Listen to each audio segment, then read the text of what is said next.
A 67-year-old man woke up feeling fine.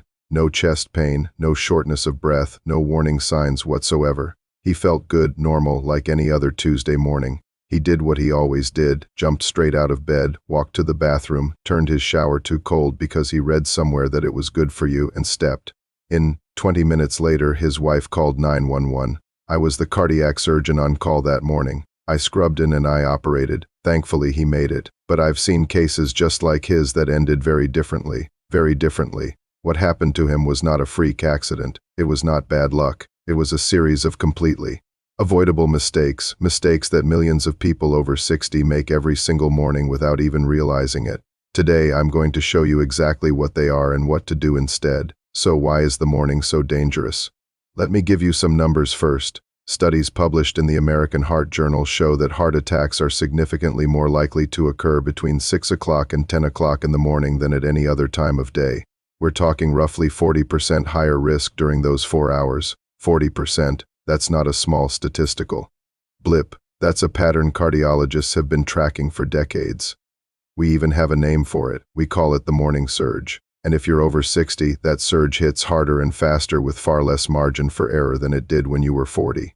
Here's exactly why. While you sleep, your body runs in a kind of low-power mode. Heart rate slows down, blood pressure drops, your nervous system is quiet. But the moment you start waking up, even before your eyes open, your body began shifting gears hard. It's like flooring the accelerator in a car that's been sitting in a cold garage all night. The engine isn't ready, the oil hasn't circulated, and you're already demanding full speed. Add a few common habits most people think are healthy, and you have a recipe for a cardiac event.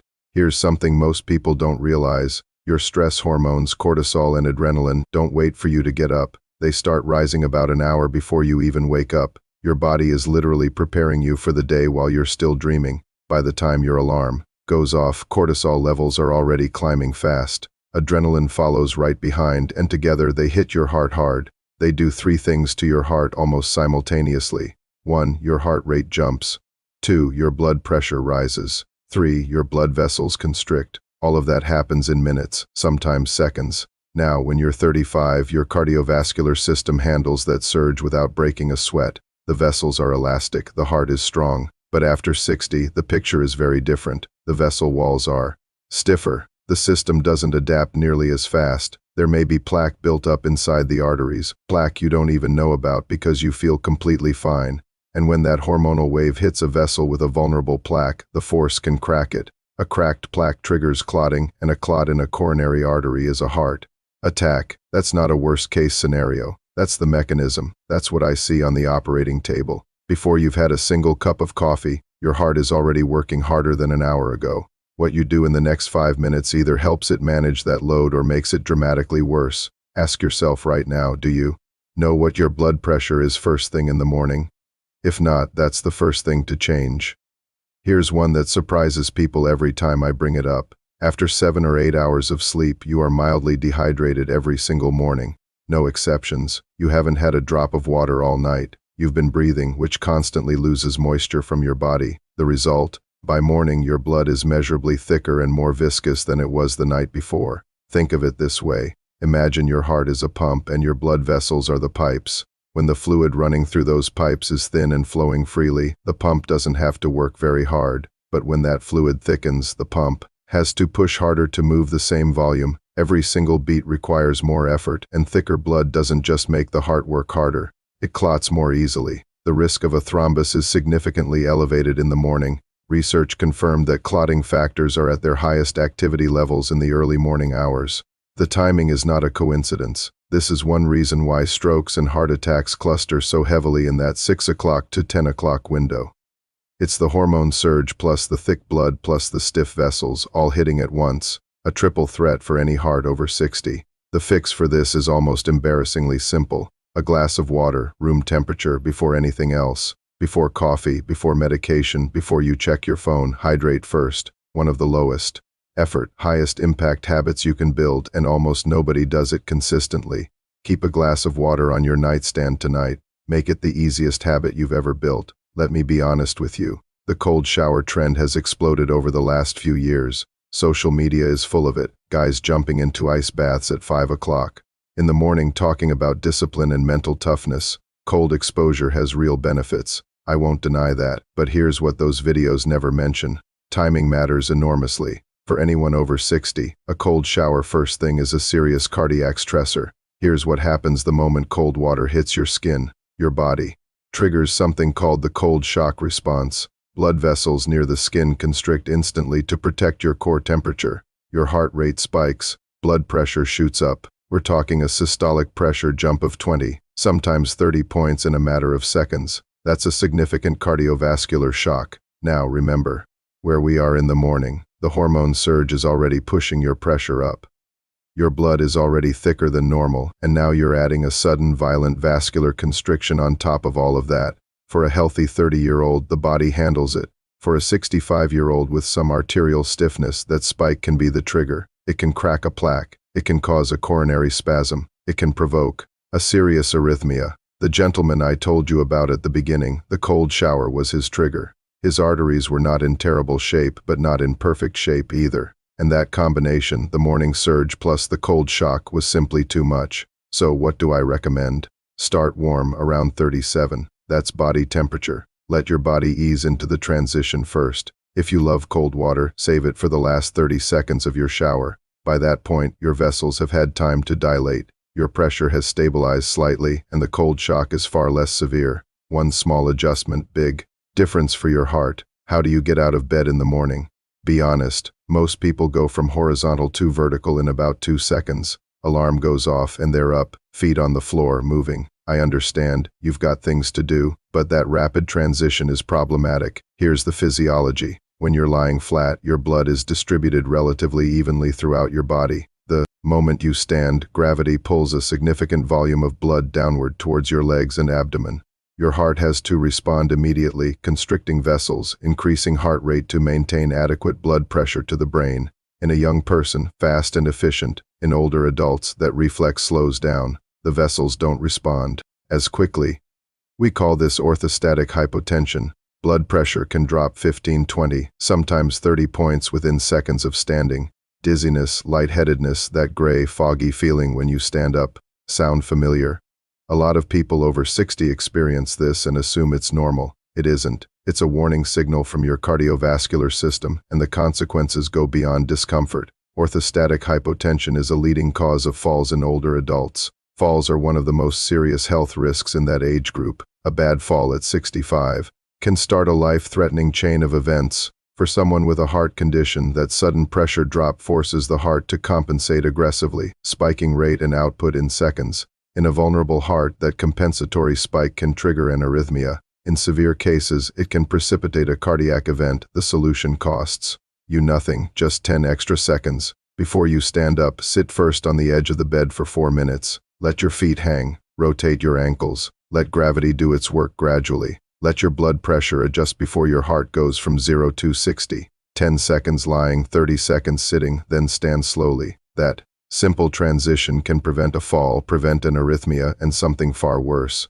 I've seen it happen both ways, and I know exactly which side of that I want you on. Let me ask you something. Are you currently taking a blood pressure medication, a diuretic, sometimes called a water pill?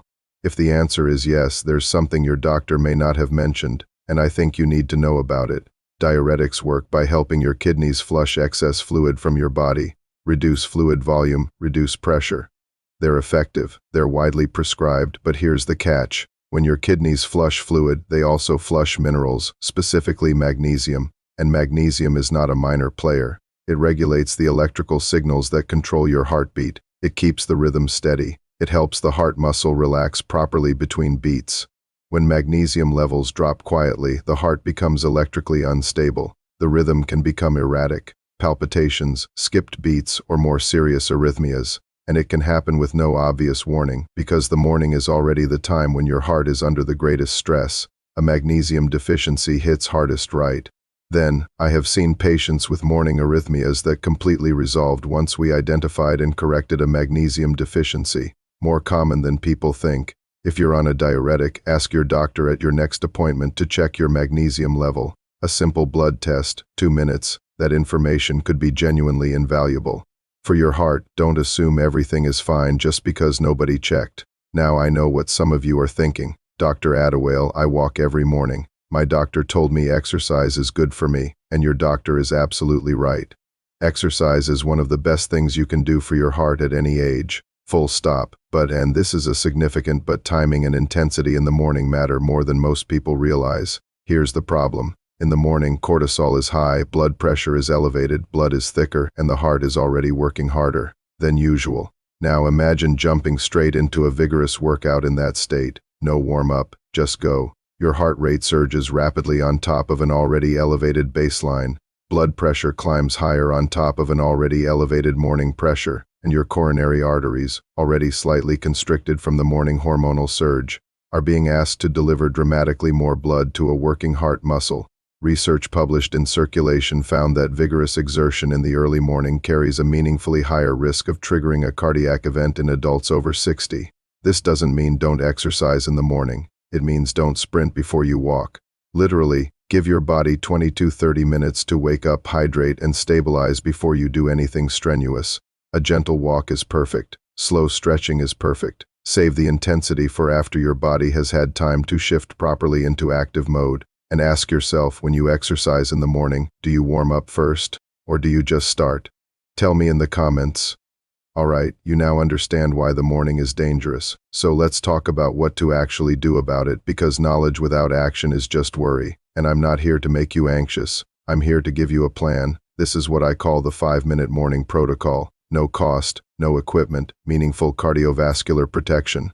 Every single morning. Minute 1. Conscious waking. When your alarm goes off, don't move yet. Stay exactly where you are. Take 3 slow, deep breaths, in through the nose, out through the mouth. This activates the parasympathetic nervous system, the calming branch, to counteract that cortisol surge before it peaks. Just 3 breaths. That's all. One of the most powerful tools for cardiovascular protection, and it costs you absolutely nothing. Minute 2. Hydrate before you stand. Keep a glass of water on your nightstand before your feet touch the floor. Drink it, room temperature, the whole glass. This begins thinning your blood, reduces the clotting risk, and gives your cardiovascular system something to work with before the demands of the day begin.